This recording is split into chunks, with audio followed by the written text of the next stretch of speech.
double taper. What this is for is so you can tape plastic to walls or ceilings.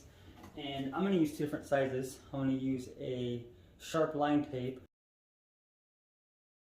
and then I'm going to use the cheaper tape for the plastic.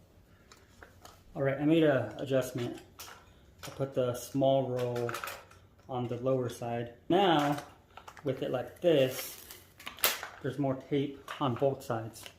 So from here up is the sticky part, and from here down is the sticky part. So we got about 26 feet here.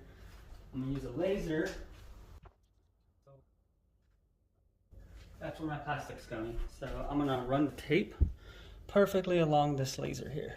So you can see it goes all the way there, and it breaks this window here right on the frame there.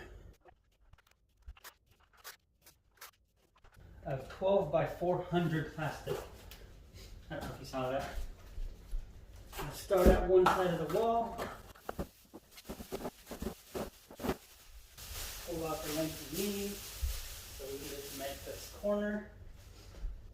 Get yourself a nice pair of scissors. Better length. And now when we unravel this, it'll be 12 feet. Our ceilings are 9 feet.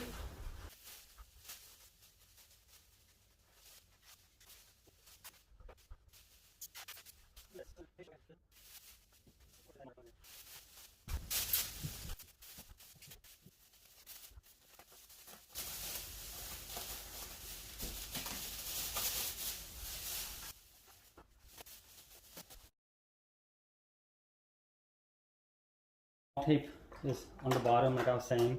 Big tape on the top, and you can see the two different. You can see it in the light there, yeah. So thick part is where I stick to the ceiling. Almost ready for paint.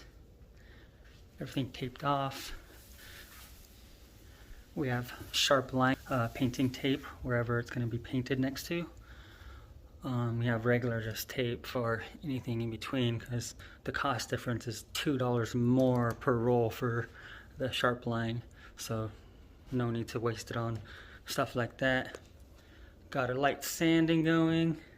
We have it cleaned it with simple green, and got some clear plastic for the lights. Got our overspray there because these are going to be black. Got our tunnel going here. And I got a fan that I'm going to install on this side so that I can draw air through. So air will draw all the way through. So I'm not blowing out a bunch of overspray. Waterproof canvas, so it's non-slip and waterproof.